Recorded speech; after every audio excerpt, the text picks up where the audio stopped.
Parceria Hospital Sírio-Libanês. Pratique o isolamento social. Fique em casa.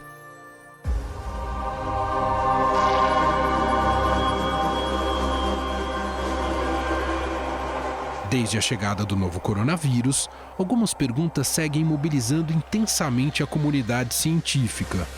Como esse vírus, do ponto de vista molecular, age no nosso organismo? O que lhe compromete mais? Por que alguns desenvolvem a doença seriamente e outros mal sabem que foram infectados? Esse cenário de incerteza, somado à falta de vacina e remédio, segundo especialistas, é o que leva a medidas como isolamento social. O ex-ministro da Saúde, Luiz Henrique Mandetta, lembra dele? Dizia que era preciso entender como o vírus iria agir para tomar ações mais efetivas. O vírus faz uma espiral, faz uma curva de 90 graus quando ele pega a ar e sobe. A gente imagina que ela vai pegar a velocidade e subir nas próximas semanas, 10 dias. A gente deve entrar em abril e iniciar a subida rápida. Essa subida rápida vai durar o mês de abril, o mês de maio e o mês de junho, quando ela vai começar a ter uma tendência de desaceleração de subida. Alguns grupos de pesquisadores, tanto no Brasil como no mundo, vêm desenvolvendo estudos para entender melhor o comportamento do novo coronavírus, batizado de SARS-CoV-2. Um deles é coordenado pelo professor do Departamento de Patologia da Faculdade de Medicina da USP, Paulo Saldiva.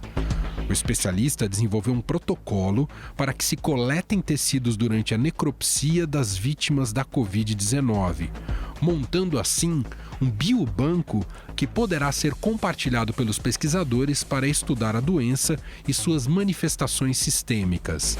Saldiva já atuou em outras pandemias, fazendo análise de corpos de dezenas de vítimas do H1N1. Já se sabe, por exemplo, que o novo coronavírus pode se dissimular no organismo humano e contagiar outras pessoas sem que o infectado saiba que está disseminando o vírus. Bom, para saber mais sobre essas descobertas e a pesquisa em torno da Covid-19, eu converso agora justamente com ele, o professor do Departamento de Patologia da Faculdade de Medicina da USP, Paulo Saldiva. Dr. Paulo Saldiva, tudo bem com o senhor? Obrigado por nos atender. É um prazer falar com você, Manuel, com seus ouvintes. Em primeiro lugar, doutor, gostaria que o senhor explicasse o que para mim me parece que é sempre, enfim, muitos mistérios cercam esse novo coronavírus. E eu queria entender, o senhor que tem estudado mais a fundo o comportamento dele, como ele age no corpo humano, eu queria saber primeiramente sobre o contrário. O que ocorre nos corpos, nas pessoas em que o vírus não faz nada, né? Que se fala do assintomático. Por que ele é assintomático para uns e para outros não? A resposta está sempre no sistema imunológico, doutor? Veja, isso acontece com todos os vírus de transmissão direta, né? Até com a ebola, né? Que, por exemplo, no caso dos vírus de alta letalidade, ele mata, no ebola matava 70%, 80% da população, mas tem um grupo que sobrevive, né? Às vezes nem que faz doença, né? Isso porque o repertório imunológico das pessoas varia e também a densidade de receptores que o vírus usa para se grudar em nós. Então vamos só, sem querer ser pedante, né? Mas o vírus é uma estrutura que nem mereceria ser chamado de ser vivo, né? Ele é um envoltório, ele tem um material genético, no caso do vírus, do corona e do vírus da influenza, é um RNA, nem uma dupla fita ele tem, uma cápsula de proteína e ele não tem as enzimas necessárias para produzir um novo vírus. Então o que ele faz? Ele é tossido, expelido de um ser infectado, entra, no caso do corona, dentro do sistema respiratório e ele tem na cápsula dele uma chave que vai reconhecer uma fechadura que está na membrana das células que ele quer infectar. E essa chave é perfeita. No caso do coronavírus, é uma proteína chamada spike, e o receptor que ele usa é uma outra proteína na célula que vai ser infectada, que chama ACE2, que é expressa em vários tecidos do corpo. Ao virar essa chave, ele aciona uma espécie de broca, que é uma proteína chamada furina, e introduz o seu material genético que sequestra a célula e obriga a célula a trabalhar para ele, fazendo novos vírus. Então, você evita isso ou fazendo anticorpo, ou montando uma resposta inflamatória, ou tem alguns indivíduos que têm pouco receptor e, consequentemente, o vírus chega com a chave e não tem onde enfiar. Resumidamente, é essa a possibilidade. São pessoas que são capazes, são saudáveis, não têm doença básica nenhuma, nem pulmonar, nem o diabetes, o envelhecimento, ou então a própria constituição do repertório imune que as pessoas têm. Tem algumas que são altamente resistentes e outras que são altamente suscetíveis. E o número quando você vai ver, por exemplo, numa epidemia de influenza, a gente está falando de influenza porque a gente não tem tempo ainda para acompanhar o que vai acontecer com o coronavírus. Claro. Mas ao final de um surto de influenza, se você for ver anticorpos na população, aqueles anticorpos que foram gerados contra aquele tipo específico do vírus que circulou naquele ano, vão ver que cerca de 70% a 80% das pessoas têm anticorpos contra o vírus, ou seja, tiveram contato, montaram uma resposta inflamatória, às vezes nem tiveram doença, tiveram infecção, mas não tiveram doença. Enquanto que uma fração menor, muito menor, é que vai fazer o adoecimento. E isso a gente não sabe ainda no coronavírus, mas é provável que cerca de 60% a 70% da população vai ter tido contato com o corona. A questão da imunidade, doutor, parcial ou total, ainda não há respostas em relação a esse novo coronavírus? Não, porque é um experimento, nós estamos vivendo um experimento em curso, natural, ecológico, onde nós somos as cobaias, né? Então, essa estimativa que a gente tem para a influenza, tem porque a influenza volta todo ano. Então, você tem vários estudos feitos no mundo inteiro que mostram que existe uma cicatriz, que a gente chama de cicatriz imunológica, em um grande número de pessoas. Nos lugares, os estudos que tem ainda do corona são incipientes, porque a doença ainda está em curso. Mas é provável que você tenha um número substancial de pessoas que vai ter tido contato com o vírus e jamais soube que isso aconteceu. O que distingue esse vírus, por exemplo, de uma influenza comum que as pessoas têm, é a inexistência de uma vacina. A segunda coisa é que ele é mais agressivo. Eu tive o duvidoso privilégio, nós tivemos o duvidoso privilégio de, na Faculdade de Medicina, estudarmos as pessoas que faleceram do H1N1, que foi há 10 anos atrás, e agora com o coronavírus.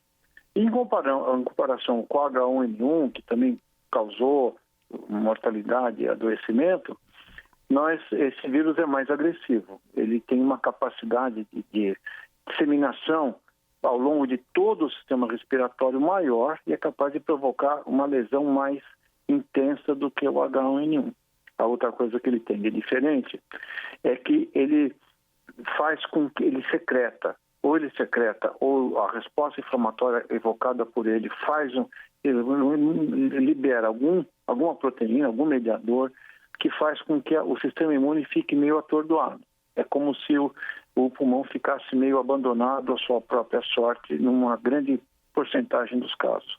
A ponto de que mesmo os pacientes que não tiveram tempo de internação, chegaram ao nosso hospital praticamente nos instantes finais da vida, eles já trazem uma pneumonia bacteriana secundária contraída em casa, bactérias que pegaram carona, digamos, tomaram proveito desta diferença imunológica, dessa amnésia imunológica induzida pelos vírus. E o terceiro aspecto é que essa doença cursa também com uma frequência maior de pequenos trombos na pequena circulação pulmonar, nos vasos pequenos do pulmão. Ou seja, você não só tem insuficiência respiratória, porque o ar não consegue entrar pela inflamação pulmonar, como também existe uma parte do pulmão que o sangue não passa. Ou seja, mesmo que o ar entre, não encontra o sangue, e isso ajuda a ter essa insuficiência respiratória grave que os pacientes desenvolvem necessitando ventilação mecânica. Há algum risco para o senhor e para a sua equipe? Quais medidas de segurança são necessárias para conseguir realizar esse tipo de estudo, doutor? Bom, as autópsias no mundo são poucas justamente pela periculosidade, né?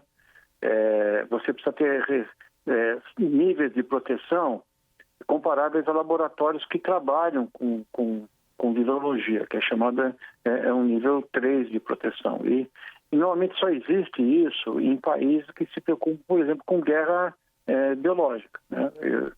E o Brasil não tem isso, e a alternativa que nós utilizamos foi fazer autópsia sem abrir o corpo. Como a gente já vinha trabalhando um pouco, que é você fazer autópsia, a gente reveste o corpo da pessoa falecida com um plástico, para evitar o contato direto com o corpo, e introduzimos agulhas que são guiadas por método de imagem, que vão, agulhas um pouco mais calibrosas, que conseguem tirar fragmentos de tecido passíveis não só de serem analisados ao microscópio, como também de fazer descobrir essa conversa molecular entre o vírus e o hospedeiro, entre o vírus e o seu sistema imune. Isso é importante ser feito porque essas autópsias são feitas e analisadas rapidamente, o que põe a equipe a trabalhar praticamente 14, 16 horas por dia, e informados os clínicos para dizer no dia seguinte do que morreram aquelas pessoas e poder orientar novas alternativas de tratamento. E a gente se paramenta bastante, viu?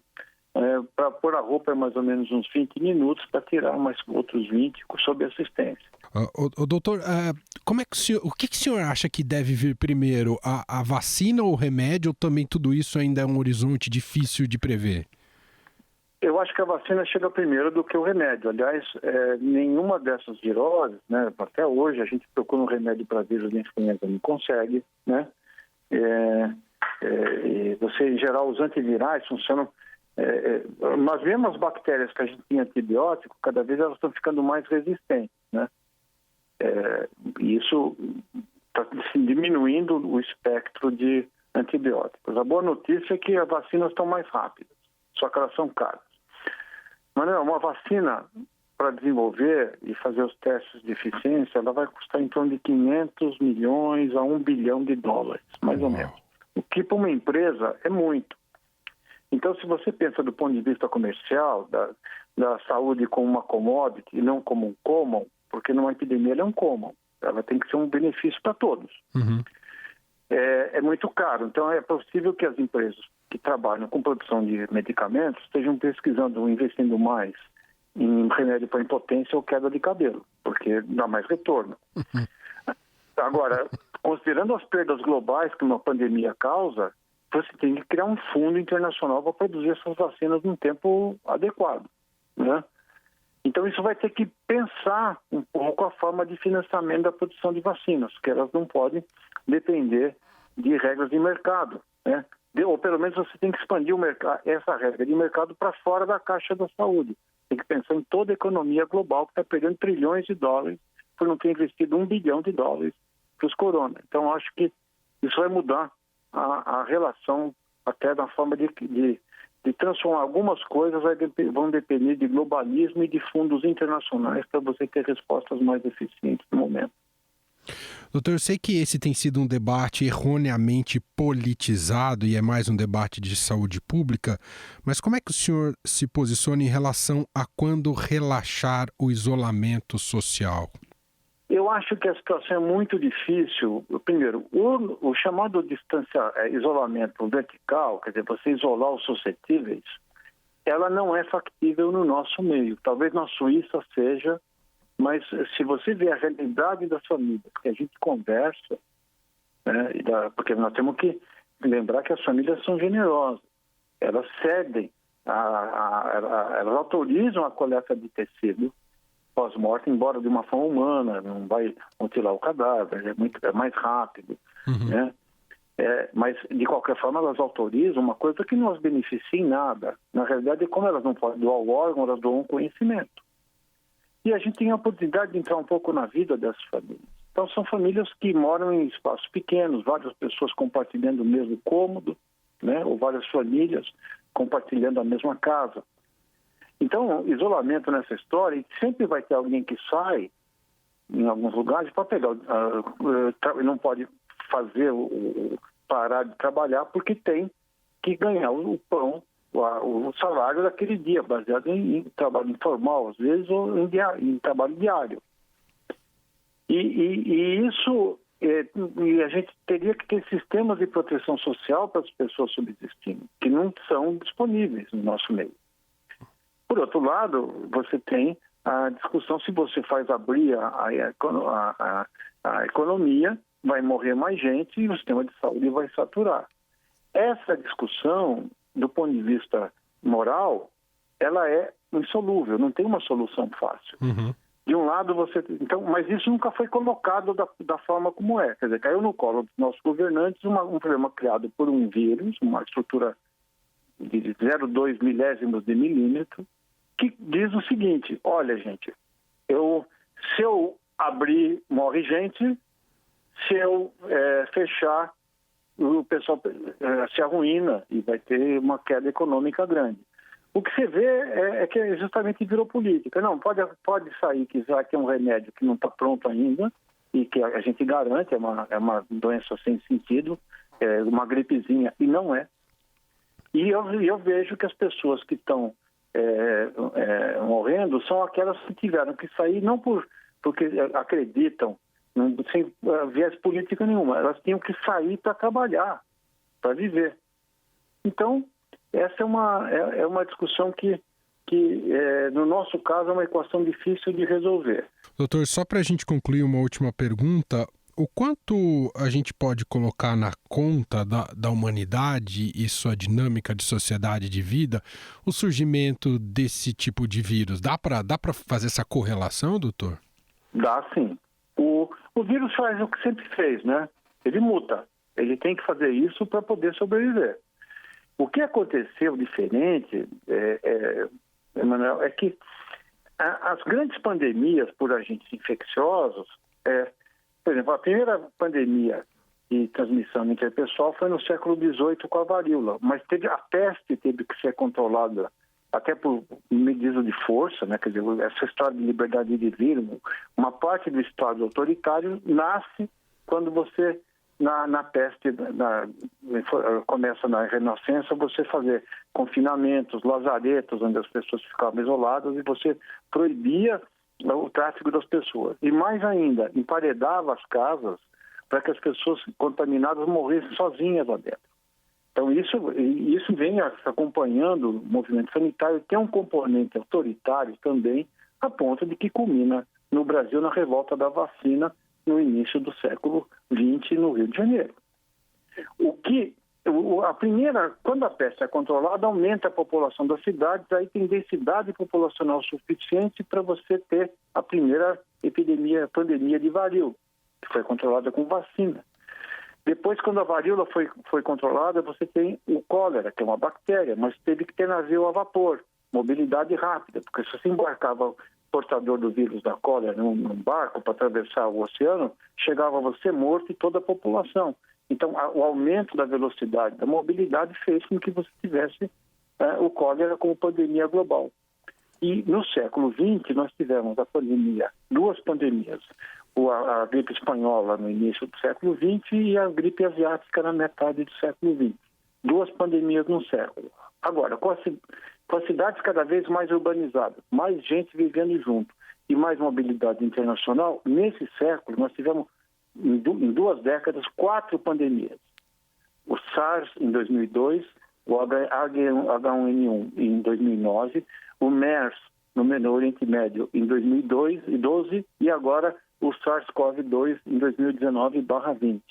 Quer dizer, o adensamento populacional e o trânsito de pessoas fazem com que o vírus mutante tenha muito mais oportunidades de encontrar novos ambientes e novas pessoas, contribuindo seguramente para a epidemia. Ou seja, as pandemias não são só dependentes do vírus, são da forma como a gente organizou o mundo moderno. Muito bom. Ouvimos Dr. Paulo Saldiva, professor do Departamento de Patologia da Faculdade de Medicina da Universidade de São Paulo, a USP. Doutor, muito obrigado pela entrevista, pelos esclarecimentos. Sempre muito bom ouvir o senhor e estamos aqui na torcida para que isso tenha respostas cada vez mais factíveis. Obrigado, viu, doutor? Eu que agradeço a oportunidade e tenho que agradecer a imprensa, né? E nesse momento o que a gente precisa ter, a última coisa que eu queria dizer é que nós temos que acreditar na ciência. Por mais que a gente queira, o vírus vai fazer o que ele sempre fez, infectar. E ele não tem nem direita nem esquerda. O que ele pega pra gente é o meio, é o pulmão. E com isso a gente tem que saber lidar de uma forma muito objetiva.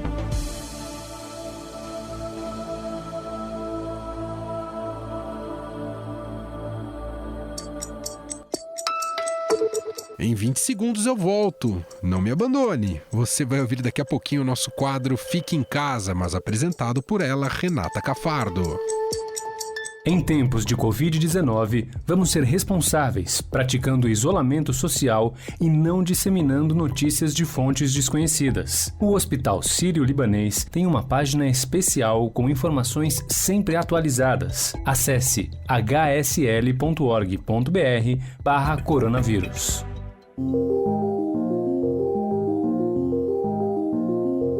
Foi rápido, eu não disse? Já voltei e tá chegando ela por aqui, Renata Cafardo.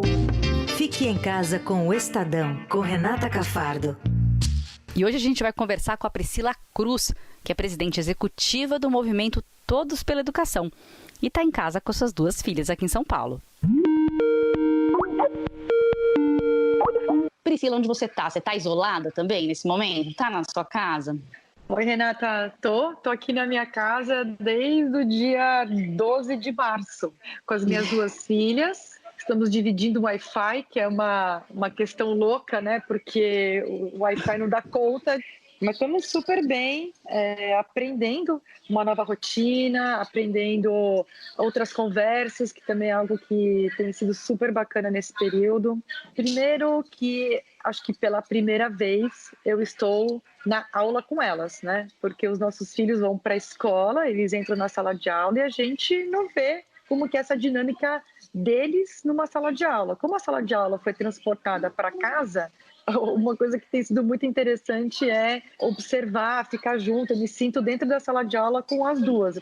Uma outra elas são viciadas em Naruto, né, que é um personagem japonês de anime. Então sei tudo, sei todos os personagens, os poderes, quem são os amigos, os inimigos, os clãs. E muito assim sobre os desejos, o que elas pensam em relação ao futuro, em relação à ciência. Isso também tem sido um assunto muito presente aqui por conta da pandemia, vírus, contaminação. Então essa questão toda da produção científica, ciências, biologia também acabou virando um assunto bem presente aqui em casa. E você fica ouvindo também os professores, fica aí assim meio que espionando se o professor é bom, se a aula é bem dada? Você sabe que eu tô tão feliz, assim, tão orgulhosa do esforço que esses professores têm feito, assim. Então, aqui em casa, eu tenho visto muito, né, os professores estão se reinventando, estão trabalhando muito mais, então, assim, realmente tem um esforço enorme dos professores do Brasil todo, e está sendo muito interessante, né? Estar na sala de aula com elas é uma delícia, né? Assim, fora que eu também estou aprendendo coisas que eu já tinha esquecido.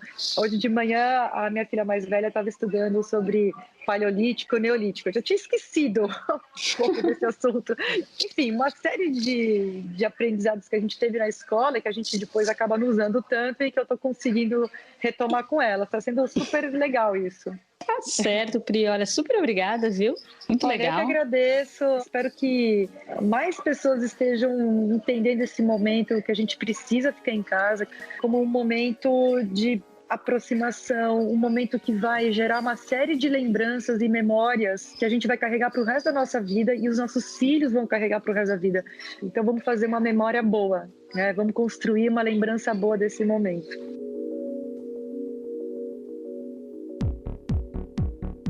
O Estadão Notícias desta quarta-feira vai ficando por aqui. Contou com a apresentação minha, Emanuel Bonfim, participação de Renata Cafardo, produção de Gustavo Lopes e Bárbara Rubira e montagem de Nelson Volter.